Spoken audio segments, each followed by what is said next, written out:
Apa fungsi salat tahajud ni? Dan memang paling berat tu tahajud. Saya ngakui betul. Ya. Nah, wa minal laili fatahajjad bihi nafilatan lak asa ayyab'atsaka rabbuka maqama mahmuda. Ya, pada waktu malam bertahajudlah sebagai amalan sunnah bagi kalian. Mudah-mudahan Allah angkat dirimu pada derajat yang terpuji. Ternyata tahajud itu taqarrub ila Allah, mendekatkan diri kepada Allah SWT. Udah, jangan cari yang lain, dekat diri dengan Allah salat tahajud. Walaupun fungsinya banyak, insya Allah bahkan menghilangkan penyakit, kata Nabi. Siapa mengamalkan salat malam, penyakit hilang. Itu bonus, jangan dihitung dah. Ya, jangan dihitung lagi. Doa diijabah, jangan dihitung lagi dah.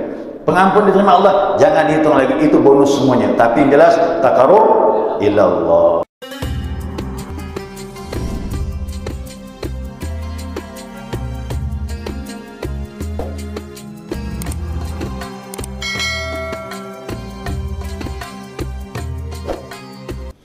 Bismillahirrahmanirrahim. Alhamdulillah rabbil alamin. Allahumma salli ala nuril anwar wa sirril asrar wa tiryakil aghyar miftah babil yasar sayyidina wa maulana Muhammadin al-mukhtar wa alihi al-athhar wa ashabil akhyar adada ni'amillahi wa ibadalih. Subhanaka la ilma lana illa ma 'allamtana innaka antal alimul hakim. Allahumma dzakirna ma nasina wa 'allimna ma jahilna wa la haula wa la quwwata illa billahil 'aliyyil 'azim. Qala musannif rahimahullahu ta'ala wa nafa'ana bi 'ulumihi bid dharain amin. Jamaah salat zuhur yang saya muliakan, shaimin dan shaimin rahimakumullah. Assalamualaikum warahmatullahi wabarakatuh. Alhamdulillah, senantiasa kita mengaturkan pujian dan syukur kita kepada Allah Azza wa Jalla atas limpahan rahmah hidayahnya. Siang ini kita dapat melanjutkan kembali kajian kita, muzakarah kita pada bulan yang mulia ini, yakni hari ke-19. Ya. Berarti besok terakhir nih kajian nih. Ya, besok berarti khatam. Ya, khatam bulan Ramadan lah. Mudah-mudahan tidak khatam belajar, khatam Al-Quran juga mudah-mudahan. Ya. Kemudian salawat diri salam tidak lupa kita aturkan kepada junjungan kita, panutan kita, idola kita Nabi Muhammad sallallahu alaihi wasallam, juga kepada keluarganya, para sahabatnya dan para pengikut beliau yang senantiasa istiqamah melaksanakan perintah Allah dan sunnahnya sampai akhir masa. Masih mengenai tambahan ya, keutamaan bersiwak, ya, gosok gigi itu. Yang kemarin ia bilang ada 3 hal kata Nabi wajib atas setiap muslim, artinya kuat, anjurannya begitu kuat. Ya, kalimat wajib tidak bisa diartikan wajib. Ya, ini kata Nabi al-ghuslu yaumal jum'ah, mandi pada hari Jumat. Yang kedua wasiwak, menggosok gigi. Dan yang ketiga masutif, itu menyentuh wangi-wangian atau memakai wangi-wangian. Itu yang terakhir ya, yang kemarin itu. Nah, sekarang tambahan. Ruya an Aisyah radhiyallahu anha, diriwayatkan dari Aisyah, Allah ridha kepada yang telah berkata, anna Nabi sallallahu alaihi wasallam qala, sesungguhnya Nabi bersabda, thalathun hunna alayya faridatun wa hunna lakum sunnatun.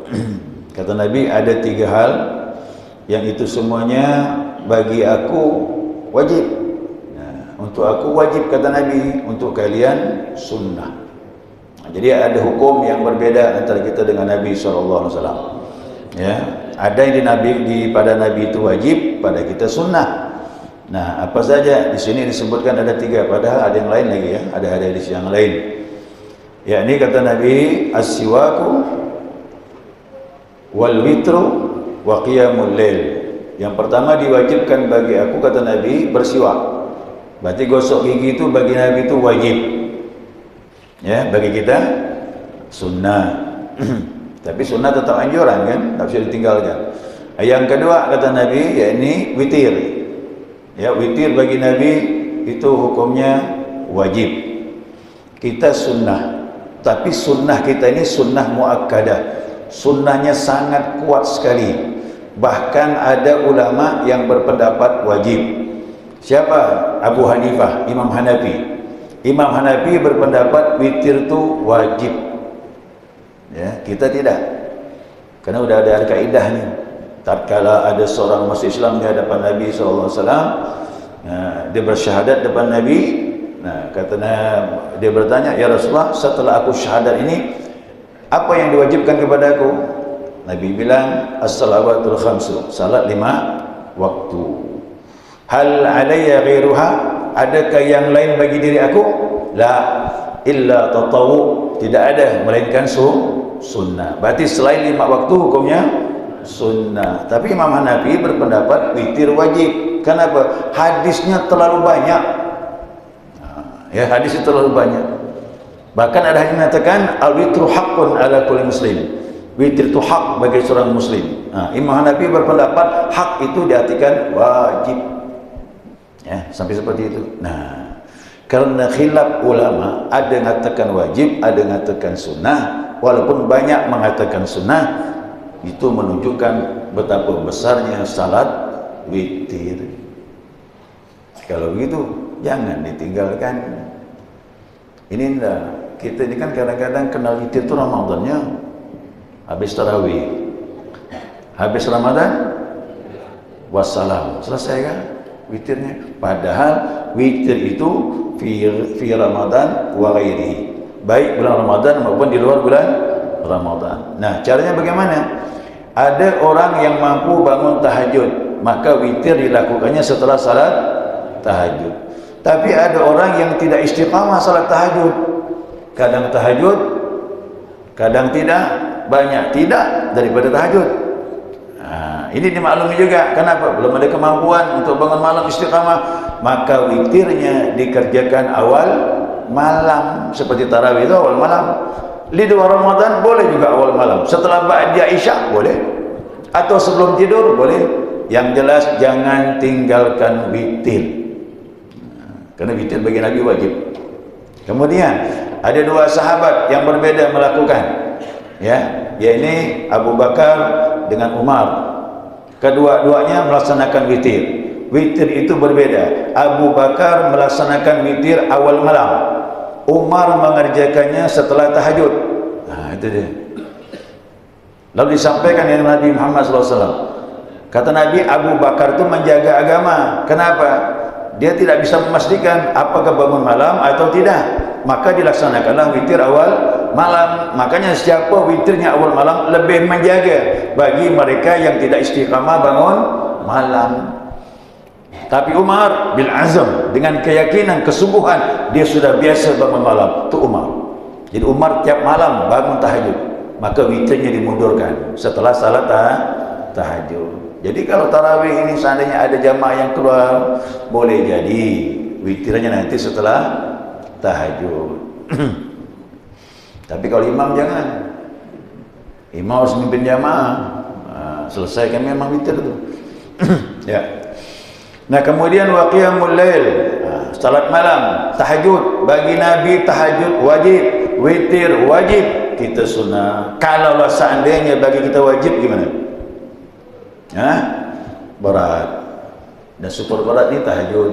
Kita maklumi karena tahajud ni dia perlu waktu, kebiasaan. Ala bisa karena biasa terus continue, insyaAllah bisa bangun tahajud nanti istiqamah. Ya, saya doakan jemaah semuanya mudah-mudahan dengan berkah Ramadan, salat malam, itikaf dan sebagainya, semoga bisa istiqamah salat malam di luar bulan Ramadan. Ya, Ramadan ini banyak pelajaran. Jadi kita ngambil hikmah di situ. Apalagi wajib bagi Nabi korban. Korban wajib bagi Nabi. Tiap tahun Nabi korban. Ya. Dan Nabi pernah berkorban dengan 100 ekor unta. 100. Nabi nyembelih 40 ekor. 40 ekor Nabi nyembelih. Sisanya 60 Ali bin Abi Thalib meneruskannya. Kaya Nabi itu 100 ekor unta. 1 ekor unta berapa? 40 juta. Berarti kalau 100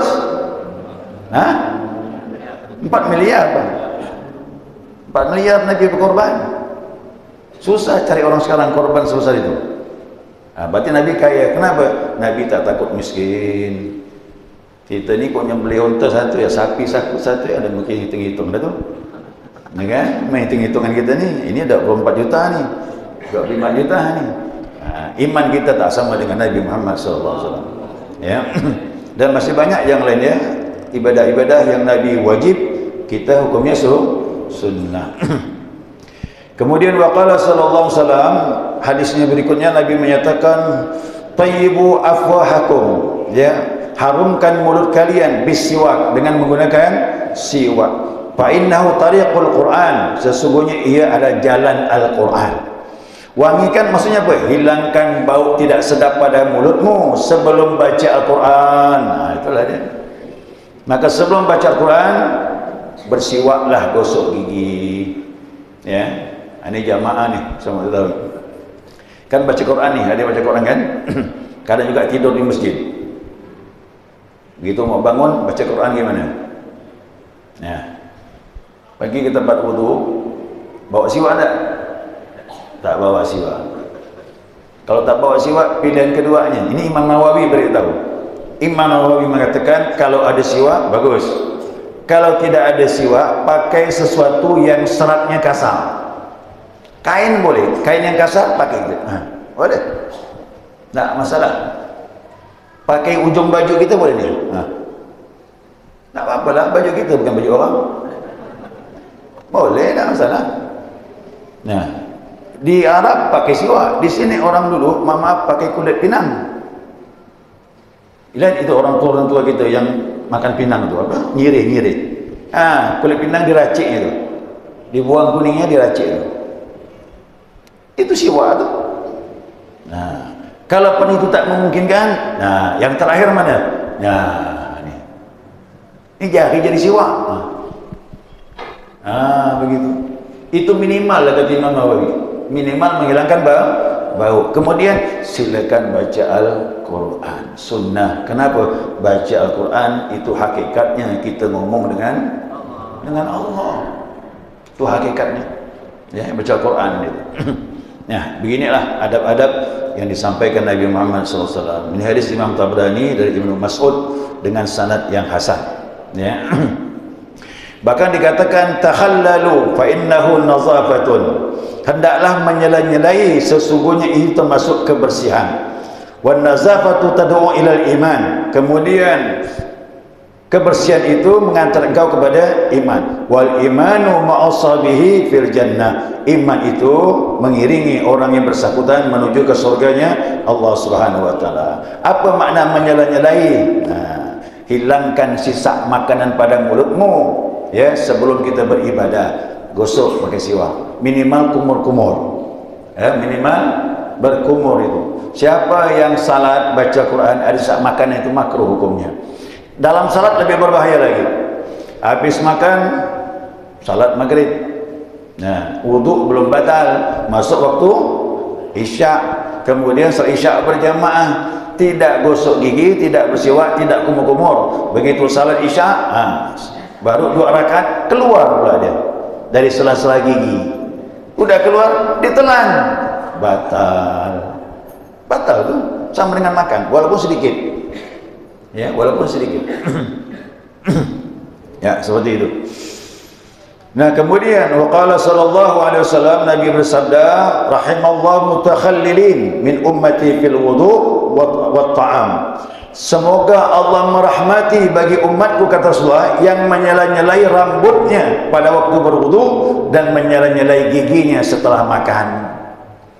Didoakan Nabi Muhammad sallallahu alaihi wasallam, semoga Allah rahmati kalian yang menyela-nyelai gigi. Didoakan Nabi. Di samping apa? Nabi khawatir kita ini salah. Yang keduanya, supaya kita hati-hati dengan berkah doa Nabi Muhammad sallallahu alaihi wasallam. Jadi dalam wudu bagaimana? Sunnah menyela-nyelai, terutama yang banyak rambut tu, janggut, bulu mata, alis, jambang, disela-selai dengan tangan supaya sampai ke pangkalnya. Itu begitu dia. Kemudian bersiwak tadi, ya, menyela-nyelai gigi, membersihkan gigi. Wa qala sallallahu alaihi wasallam, Nabi bersabda, la tukhallilu bi'asi wa raihan wal qasab. Kata Nabi, janganlah kalian menyela-nyelai gigi dengan kayu as. Ada kayu namanya kayu as. Yang kedua kayu raihan, yang ketiga kayu qasab. Nah, apa sebab? Yurithul iklah. Sesungguhnya dia bisa mendatangkan kerusakan pada gigi. Ini yang suka nyongkel gigi lah ni. Ya. Cari tongkat setelah makan, itu tongkat. Tongkat buang sisa makanan di mulut. Bolehkah? Silakanlah. Tapi kalau sering bisa rusak. Ini kata Nabi SAW. Maka yang terbaik itu gosok gigi atau bersiwak. Namun kalau gigi bermasalah, kadang-kadang tidak pakai tongkat ya. Ya, tusuk gigi itu tongkat. Saya pun pakai juga kadang-kadang. Tapi karena Nabi beritahu begitu, ya jangan terlalu sering, nanti rusak gigi kita. Kadang gigi ini rapat, lama-lama jadi sela-selanya longgang. Apa sebab? Sering dicongkel begitu. Saya pun bingung juga, Islam ini luar biasa. Sampai yang begini pun diajarkan Nabi. Ya, makanya saya katakan tidak ada agama yang sempurna selain daripada Islam. Yang begini pun diajarkan. Nah, jadi Islam itu semuanya diajarkan. Ya, kemudian waqala sallallahu alaihi wasallam, as-salatu bisiwakin khairun min 70 salatan bighairi siwak. Ini udah kemarin nih. Salat dengan menggunakan siwak lebih baik dari 70 rakaat dengan tanpa siwak. Udah kan hadis kemarin? Udah selesai sudah. Nah, kemudian hadis yang terakhir. Ya, tolong hari ini kita banyak tanya jawab ya. Setelah itu tanya jawab boleh. Hadis yang terakhir mengenai siwak. Wa qala sallallahu alaihi wasallam, ma zala Jibril yusini bisiwak. Senantiasa Jibril berwasiat kepadaku tentang siwak. Tiap saat Jibril datang beritahu masalah siwak. Hatta khasyitu ayyadradanna, sampai aku khawatir jangan-jangan rontok. Apa tu? Asnani, gigi aku rontok. Kenapa? Terlalu sering. Muhammad siwak, Muhammad siwak. Kok terlalu sering setengah jam sekali, bagaimana? Nanti bisa rusak juga gigi. Sampai seperti itu. Kenapa? Pentingnya pesan Jibril kepada Nabi agar umat Nabi Muhammad menjaga kebersihan mulut. Ya, kerana mulut ni mohon maaf, zikir pakai mulut, baca Quran dalam salat, mulut semua. Komunikasi, udah. Jadi ternyata penting mengenai masalah siwak ini. Bahkan ada hadis yang lain, kalau tidak memberatkan bagi umatku, kata Nabi, aku perintahkan bersiwak setiap berwudu dan bersiwak setiap salat. Kalau tidak berat, kadang-kadang berat juga. Tapi tidaklah kita pertimbangkan ucapan Nabi Muhammad sallallahu alaihi wasallam. Jadi hadisnya banyak ya seperti ini. Yang kedua, ya, wa qala sallallahu alaihi wasallam, umirtu bisiwak, aku diperintahkan bersiwak hatta khiftu ala asnani, sampai aku khawatir rusaknya gigi aku kerana seringnya bersiwak. Nah, dan yang terakhir, waktu Nabi menjelang ajal ni, kata Aisyah, Nabi duduk di pangkuan aku. Jadi Nabi meninggal di pahanya Aisyah radhiyallahu anha. Jadi beruntunglah Aisyah ni. Terakhir roh Nabi dicabut Allah persis di paha dia. Nah, begitu Nabi tenggelam dalam kesakitan itu, kadang beliau buka mata, kadang terpejam, kadang buka mata, napas sudah mulai turun naik. Kemudian datanglah Abdurrahman, saudaraku. Abdurrahman itu anaknya Abu Bakar, datang. Di sakunya Abdurrahman itu ada siwak. Ada siwak. Aku pandang wajah Nabi, arah pandangannya kepada sakunya Abdurrahman itu. Aku pun paham, kata Aisyah, Nabi berarti menginginkan siwak. Ingat, ngomong udah berat terakhir itu. Nah, Aisyah bilang, sini siwak, ambil siwak, dipakai kepada Nabi. Nabi pun bersiwak Nabi. Kemudian Nabi minta air. Letakkanlah di sebelah kanan, lalu dimasukkan tangan sebelah kanan ke dalam wadah tersebut, kata Aisyah. Lalu beliau gosok leher beliau. Sambil menggosok, apa kata Nabi? La ilaha illallah, innal mauta la sakarat. Tiada Tuhan kecuali Allah, sesungguhnya kematian sangat berat. Itu Nabi SAW. Nah, itu menunjukkan bahwasanya kematian itu tak boleh main-main. Nah, sampai Nabi persiapkan menghadapi kematian dengan pakai siwak, maka timbullah hukum sunnah bersiwak sebelum ajal datang. Ya, disunnahkan. Sampai seperti itu, mulut harus bersih sebelum roh terakhir lepas menghadap Allah Subhanahu wa taala. Berarti sampai mau meninggal pun pakai siwak, pentingnya bersihkan mulut dalam Islam. Ya, makanya kok Islam ni saya lihat umpamanya orang Islam, aduh, cuma jumping gigi tak terus, aduh, belum betul lah tu. Ya, dia belum betul mengamalkan Islam sebenarnya sesuai dengan sunnah Nabi Muhammad sallallahu alaihi wasallam. Nabi itu orang yang pembersih, dari pakaian, badannya bau harum, semuanya bersih. Bahkan rambutnya rapi, janggutnya maaf rapi, tidak lebih dari segenggam, tapi rapi, gagah Nabi, tidak panjang sampai ke dada. Ya kan begitu. Jadi Nabi nampak kegagahannya, nampak ketampanannya. Dengan apa? Dengan mengurus diri begitu rapinya. Ya, baju Nabi, masya Allah. Ya, jadi kita belajar Islam ni dari segi pakaian menunjukkan Islam itu the best, agama yang terbaik. Ya, agama yang terbaik. Baik jamaah, selesai sudah ni kajian kita mengenai siwak. Nah, besok saya nyampaikan yang umum sajalah. Jadi kitab babul hadis ini saya tutup. Ya, sampai nanti masuk fadilah adzan. Fadilah adzan kapan? Insya-Allah panjang umur tahun depan kita sambung. Ya, tidak apa-apa, kitabnya tetap. Ya, di kitabnya tetap ini. Panjang umur tahun depan. Nah, kalaupun berkurang paling 1-2 aja. Tahu? Kalau seandainya tahun depan tak hadir lagi, mungkin 1-2 orang lah. Tak masalah lah, kerana kenangannya ada. Nanti kita ketemu di akhirat, bahwa dulu pernah datang majlis taklim di Masjid Nur Hidayah bulan Ramadan, kumpul semacam ini. Kan ada kenangannya, walaupun meninggal duluan, nanti ketemu di sana, mudah-mudahan ketemu. Kan begitu kita. Itu kelebihan kita bermajlis taklim ini, kenangannya ada, kan nampak mandang semua muka ni. Ya, taklah muka memandang di pasar ya terus. Saya sekali lah mandang di masjid, oh ini muka-muka di masjid ni. Ya, insya-Allah mudah-mudahan. Ya, sebelum selesai ada waktu ini, ini banyak tanya jawab, silakan. Masih ada waktu ini sekitar 10 menit. Silakan jemaah. Ada bagi Nabi wajib untuk bersiwak dari salat witir dan salat malam. Ya.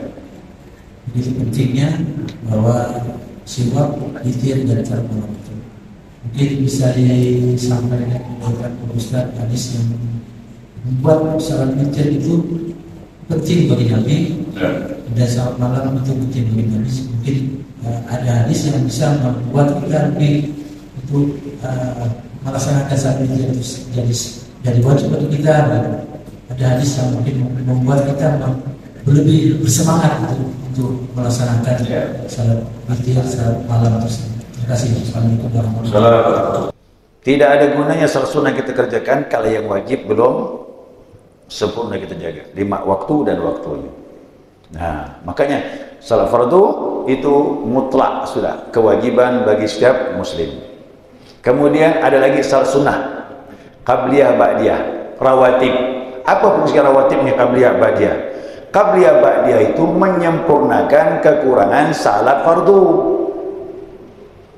Kan ada itu qabliyah, ba'diyah. Maghrib ada qabliyah, ada ba'diyah. Isya ada qabliyah, ada ba'diyah. Subuh qabliyah saja walaupun ba'diyah tidak ada. Kemudian zuhur ada qabliyah, ada ba'diyah. Asar qabliyah saja walaupun tanpa ba'diyah. Yang jelas ini ada namanya rawatib, salat sunnah yang mengiringi salat fardu. Untuk apa? Menutupi kekurangan daripada salat fardu yang dilakukan. Hadis yang panjang ya, nanti ada hadis yang panjang sekali mengenai di hari kiamat begitu dihisab salatnya banyak kekurangan. Bukan tak salat, tapi salatnya kurang. Apa tuh? Khusyuknya kurang, tumakninanya kurang. Nah, begitu maksudnya itu. Itu kekurangan itu ditutupi dengan salat sunnah. Zakat juga begitu, kekurangannya ditutup dengan sedekah sunnah. Apalagi puasa Ramadan juga begitu, kekurangannya ditutup dengan puasa sunnah. Haji juga begitu, ada kekurangannya, ditutup dengan umrah yang kita lakukan. Nah, tapi ingat, haji, zakat itu orang tertentu saja yang memang punya kelebihan rezeki, tapi umumnya 3 tadi.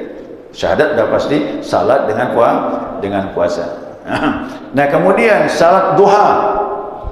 Ini susah salat duha ni. Salat duha ni identik dengan duit, dengan rezeki. Orang yang makan duha tu pasti urusannya rezeki, dan memang dibukakan pintu rezeki. Tapi ada hadis yang menyatakan kau punya sendi, kata Nabi, 360 sendi tubuh kita ini. Pada tubuh kita ini jari berapa sendi ini? Ini sendi, bawah, tengah, pangkal. Satu jari ada 3 sendi. Seluruh tubuh kita ini 300 lebih sendi. Itu haknya setiap pagi dia bisa bergerak, bisa beraktivitas. Engkau syukuri dengan 2 rakaat salat duha, kata Nabi SAW. Mudah-mudahan sehat. Ini tidak cerita duit ya, kan gitu. Duha ni kau tak duit, orang tak amalkan. Nah, tapi sebenarnya syukur kita luar biasa. Tubuh-tubuh pagi-pagi kita bisa beraktivitas, itu nikmat yang luar biasa. Kita pandang orang tergeletak di rumah sakit, kita bisa bergerak, beraktivitas, bahkan bisa datang ke masjid ini. Nah kemudian lagi salat tahajud. Nah, apa fungsi salat tahajud ni? Dan memang paling berat tu tahajud. Saya ngakui betul. Ya, nah, wa minal laili fatahajjad bihi nafilatan lak asa ayyab'atsaka rabbuka maqama mahmudan. Ya, pada waktu malam bertahajudlah sebagai amalan sunnah bagi kalian. Mudah-mudahan Allah angkat dirimu pada derajat yang terpuji. Ternyata tahajud itu taqarrub ila Allah, mendekatkan diri kepada Allah SWT. Udah, jangan cari yang lain, dekat diri dengan Allah salat tahajud. Walaupun fungsinya banyak, insya Allah bahkan menghilangkan penyakit, kata Nabi. Siapa mengamalkan salat malam, penyakit hilang. Itu bonus, jangan dihitung dah. Ya, jangan dihitung lagi. Doa diijabah, jangan dihitung lagi dah. Pengampun diterima Allah, jangan dihitung lagi. Itu bonus semuanya. Tapi yang jelas taqarrub ila Allah. Siapa mau dekat dengan Allah, banyak-banyak salat sunnah, apalagi tahajud. Makanya tahajud wajib bagi Nabi. Kenapa? Tidak ada manusia yang paling dekat kepada Allah kecuali Nabi Muhammad SAW. Ya, Isra Mi'raj kejadian ni kapan? Siang ke malam? Makanya malam tu ajaib. Orang lagi tidur tenang, kita bangun. Nabi Isra Mi'raj tu malam. Subhanalladzi asra bi 'abdihi lailan. Ajaib itu. Maka dikaji ulama, puncak makrifat Nabi malam Isra dan Mi'raj. Kedekatan yang paling amat sangat kepada Allah malam Isra dan Mi'raj. Kejadiannya malam, bukan siang. Makanya iftitah ada beda. Nanti kau kaji doa iftitah ada 2 macam. Ada iftitah siang, ada iftitah malam. Iftitah siang itu bunyinya begini, tapi saya tak apa, saya tak mengamalkannya. Allahumma ba'id baini wa baina khataya kama ba'adta minal masyriqi wal maghrib. Ya Allah, jauhkan kami dengan kesalahan kami sebagaimana kau jauhkan antara barat dengan timur. Terus sampai semuanya minta ampun. Itu iftitah waktu siang. Kenapa? Orang buat salah itu kapan? Siang ke malam? Siang banyak itu. Tapi kalau malam Nabi baca iftitahnya, kita baca wajjahtu wajhiya lilladzi fataras samawati wal arda. Aku hadapkan wajah diriku kepada Zat pencipta langit dan bumi. Ini bukan minta, bukan doa, tapi munajat, lapor dengan Allah, mengadu dengan Allah. Inni salati wa nusuki wa mahyaya wa mamati lillahi rabbil. Hidup mati kita lapor sama untuk Engkau ya Allah. Ini munajat Bapak Ibu. Tidak ada iftitah yang paling tinggi. Inilah ada iftitahnya. Kenapa? Ini iftitah dipakai Nabi salat malam. Salat malam. Nah, jadi kalau seandainya mau dekat sama Allah, tak bisa ndak. Harus bangun malam. Tak bisa ndak. Ya, kalau mau dekat dengan Allah bangun malam, tak bisa ndak. Sisihkan waktu bangun. Walaupun ya mungkin setengah jam. Cuma saya mau beritahu jamaah, tahajud ini mulainya jangan langsung jam 1 jam 2. Caranya ambil akhir, jangan tidur lagi, ya, ambil jam 4. Subuh jam berapa? Nah, setengah 5, masih ada setengah jam tuh, jam 4 tahajud, rutinkan. Sebelum kita turun ke masjid, setengah jam nih, di rumah kita tahajud, jam 4 tidak masalah. Nanti ala bisa kena biasa, Allah beri kekuatan, bisa bangun lebih awal lagi, bisa jam 3.30. Nah, kalau ini sudah istiqamah, naik lagi, bisa jam, udah jam 3 dah mantap tu dah. Ya, jam 3 dah mantap tu. Nah, nanti perlahan, nanti saya naik, bisa jam 2.20, bahkan jam 2 nanti bisa bangun. InsyaAllah. Nah, ini perlu proses perjuangan. Jangan langsung ngejut jam 2 tahajud. Begitu bangun langsung tahajud jam 2. Jam 3 selesai tidur. Bangun masih mendingan azan terbit matahari. Maka hati-hati ibadah, jangan nurut hawa nafsu. Ya nanti salah pula. Maka ada sahabat ngamalkan begitu. Mohon maaf ya, bukan kita ini, sahabat dah mengalami. Zamannya Umar. Zamannya Umar. Ini rutin salat subuh berjamaah. Umar lihat berapa hari tak muncul-muncul. Umar tanya, mana si fulan? Ditanyakan kepada ibunya. Ya ibu, anakmu mana habis salat subuh? Dia ini salat tahajud. Habis tahajud dia tidur. Maka bangunnya kadang azan, kadang lepas lewat azan. Maka dia tidak berjamaah di masjid. Kata Umar bilang, bertahajud berjamaah di masjid, berjamaah salat subuh berjamaah di masjid lebih baik dari tahajud yang dilakukannya sehingga melalaikan salat subuh. Jadi hati-hati, jangan ibadah menurut hawa nafsu. Pelan-pelan ibadah itu, tidak bisa ngejut. Kalau ngejut tidak bisa. Ya, harus pelan-pelan insya-Allah. Witir juga begitu. Kalau sudah bangun malam kita rutin, walaupun jam 4, jam 3, jadikan witir sebagai penutup salat malam. Tapi orang mata ni yang jadi imam jangan pimpinlah makmum. Nanti bubar pula makmum. Bubar tanpa witir sayang. Ya kalau witir, kalau tidak bangun hilang witir. Karena witir mahal. Bagi saya witir 1 rakaat mahal. Ya, saya ulangi ya Bapak Ibu, witir 1 rakaat mengalahkan qabliyah ba'diyah semuanya. Ya, mahal dia. Karena ada ulama berpendapat wajib sampai seperti itu. Ya, karena hadisnya banyak. Apa sebab? Kita ini dengan salat mengesahkan Allah. Allah tu ganjil dan menyenangi yang ganjil. Malam ditutup dengan ganjil witir. Siang pun ditutup dengan witir. Ayo, mana witir siang? Mana witir siang? Maghrib tu witir penutup salat siang. Nanti masuk malam, usahakan ya sebelum adzan subuh harus ada witir. Jadi siang tutup dengan witir, malam tutup dengan witir. Innallaha witrun yuhibbul witra. Allah tu ganjil dan menyenangi yang ganjil. Supaya kita mati dalam tauhid, dalam mengesahkan Allah, mati dalam la ilaha illallah. Itu dia insyaallah. Jadi kita tetap sunnah nih sampai hari kiamat. Tahajud witir untuk umat nih sunnah sampai kiamat. Cuma penekanannya kuat. Ya, penekanannya kuat sekali. Ada seorang ulama besar di Mesir namanya Sayyid Ahmad Badawi. Sayyid Ahmad Badawi ini wali besar. Dia wali tidak tanggung lagi. Sampai sekarang pun di Mesir itu kalau dia maulid penuh ribuan orang di kuburannya itu. Karena dia tahu kemuliaan, kebesarannya dari masa hidup dia, Ahmad Badawi. Dia berkata kepada murid-muridnya, wahai murid-muridku, lakukan salat malam walau 2 rakaat, kata dia. 2 rakaat waktu malam lebih afdal 1000 rakaat waktu siang. Jadi bandingannya jauh. 2 rakaat malam walaupun jam 4 lebih baik daripada salat siang, salat sunat 1000 rakaat. Begitu kata beliau. Jadi ulama-ulama ini ngomong kan sudah merasakan bagaimana manisnya ibadah pada waktu malam. Ya, dalam keheningan malam dan sebagainya. Kita belajar Bapak Ibu, ibadah ni tak ada orang mandang. Tu ya. Kita belajar jujur kita ibadah.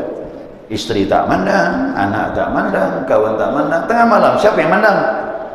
Tak ada lain, cuma satu yang mandang. Makanya melatih ikhlas tu malam lah. Ya, itu melatih ikhlas. Afdalus salatul mar'i fil baiti illal maktubah. Sebaik-baik salat orang di rumah kata Nabi, kecuali salat fardu. Kalau fardu di masjid, itu laki-laki begitu. Ya, salat sunnahnya banyakkan di rumah pagi malam. Tapi fardu jangan banyak-banyak ke masjid. Ya, seperti itu. Udah cukup? Ada yang lain? Dan yang kedua, yang pertama mengenai witir. Bolehkah witir 2 kali satu malam? Tak boleh. Ya, hadisnya jelas. Nabi bersabda, la witran fil lailah. Tidak ada 2 witir dalam satu malam. Cukup sekali.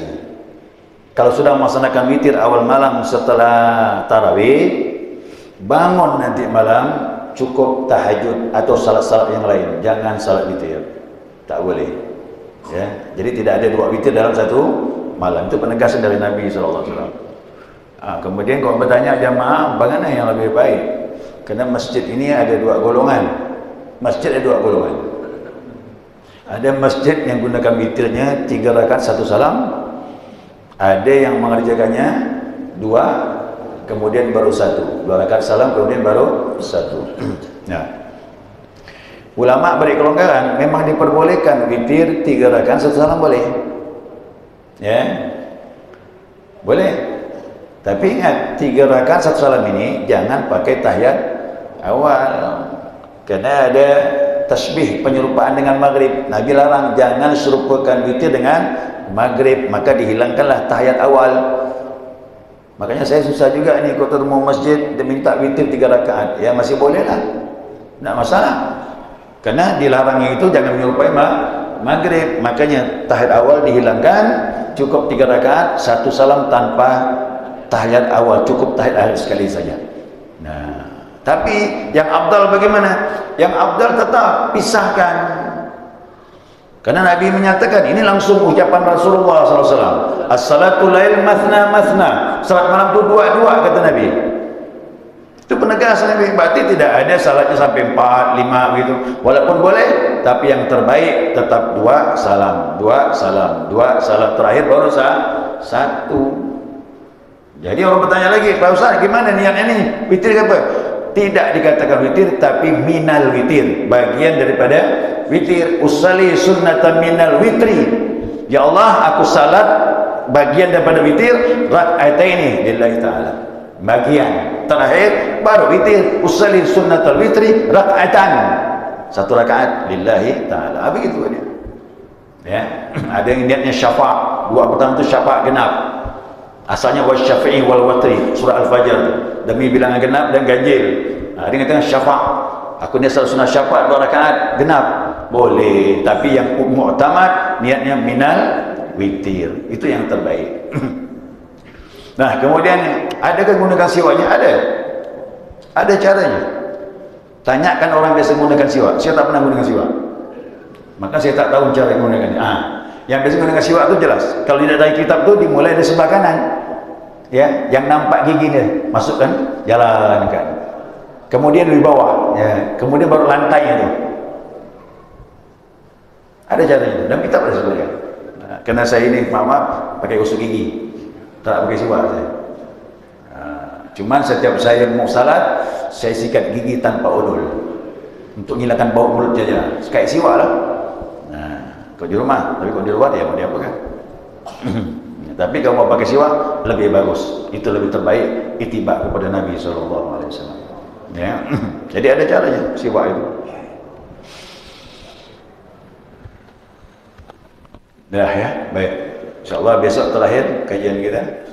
Sama-sama kita tutup doa lah nanti. Mudah-mudahan Allah berkah kita di bulan Ramadan ini. Amin. Subhanakallahumma wa bihamdika asyhadu an la ilaha illa anta astaghfiruka wa atubu ilaik. Allahumma shalli ala Muhammad. Wassalamualaikum warahmatullahi wabarakatuh.